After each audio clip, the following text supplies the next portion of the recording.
तुम्ही राशी चक्रकार श्री शरदजी उपाध्याय यांचा कार्यक्रम पाहिलेला असेल। वेगवेगळ्या राशींचे स्वभाव आणि विशिष्ट असे गुणधर्म यांवर अतिशय रोचक पद्धतीने शरदजी सांगत असतात। त्यांचा असाच कार्यक्रम 15 वर्षांपूर्वी माझ्या गावामध्ये झाला। इथे श्री नृसिंह सरस्वती स्वामी महाराजांचं प्रसिद्ध असं गुरुमंदिर आहे। तिथे रात्री कार्यक्रम झाला। दुसऱ्या दिवशी त्यांचा मुक्काम होता।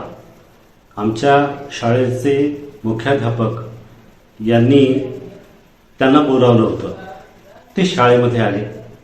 शरदजी शाळेत जसे आले तसे आमचे त्यावेळेसचे मुख्याध्यापक श्री मिश्रीकोटकर सर यांनी माझी त्यांच्याशी ओळख करून दिली। शरदजींना सांगितलं की हे आमचे जोशी सर आणि यांना सुद्धा राशींचा अभ्यास करण्याची आवड आहे।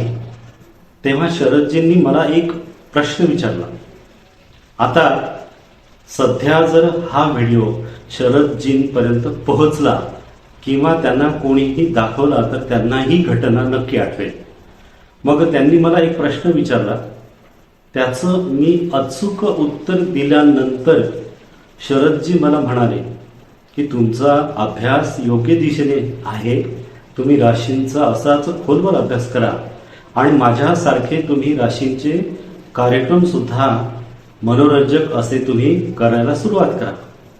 तेव्हा मी शरदजींना म्हणालो की शरदजी तुमच्यासारखा एवढा मोठा अभ्यास करायला मला भरपूर वेळ लागेल, परंतु तुमच्या कार्यक्रमाचं नाव राशीचक्र आहे।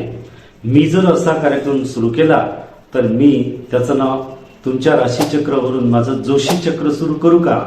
तेव्हा शरदजी हसले आणि म्हणाले करा करा, खरंच काही हरकत नाही।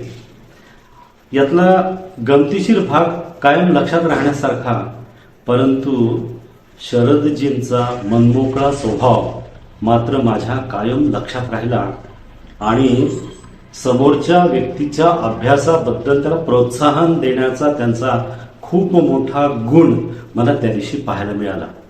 आता पुढच्या व्हिडिओमध्ये आपण वेगवेगळ्या राशी काय असतात, आपली स्वतःची कुंडली कशी पाहावी आणि आपल्या पत्रिकेमधले विशेष योग ज्योतिषी लोक कोणते सांगत असतात यावर आपण पुढे व्हिडिओ बनवूया।